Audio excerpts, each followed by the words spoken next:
അയ്യോ ഷേരു, ദേ കരുനാക്കൻ. അവൻ വല്ലതും വാ തുറന്ന് പറഞ്ഞാൽ ഇന്നത്തെ കാര്യം പോക്കാ. വാ വേറെ വഴി പോവാം. ഷേരു, വേറൊരു ഐഡിയ ഉണ്ട്. താൻ വിചാരിച്ച നടക്കും. താൻ ആ മരത്തിൽ കയറി അവനെ പിടിക്ക്. എടോ, മിണ്ടാതെ പിന്നിൽ ചെന്ന് പിടിച്ചാ മതി. അത് വേണോ? പേടിക്കാതെ ചെല്ലടോ. പിടിച്ച ഉടനെ വാ പൊത്തണം, ഇല്ലെങ്കിൽ അവൻ വല്ലതും പറയും. ഷോ, അങ്ങോട്ട് ചെല്ലടോ. ഇങ്ങനെ പേടിച്ചാലോ? ഹാവൂ, ഷേരു മണ്ടനായത് കൊണ്ട് സമ്മതിച്ചു. ഇനി ആ കുരുത്തം കെട്ട വവ്വാലി എന്നെ കാണണ്ട. വല്ലതും പറ്റുന്നെങ്കിൽ ഷേരുവിന് പറ്റട്ടെ.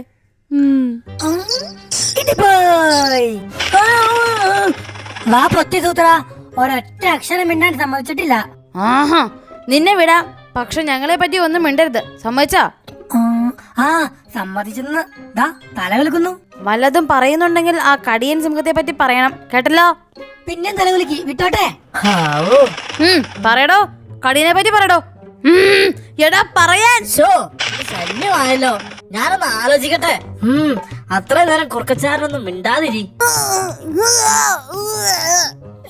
എന്താ സൂത്ര? അയ്യോ, അത് ഏറ്റു. കുറുക്കച്ചാരൻ മിണ്ടാതായേ.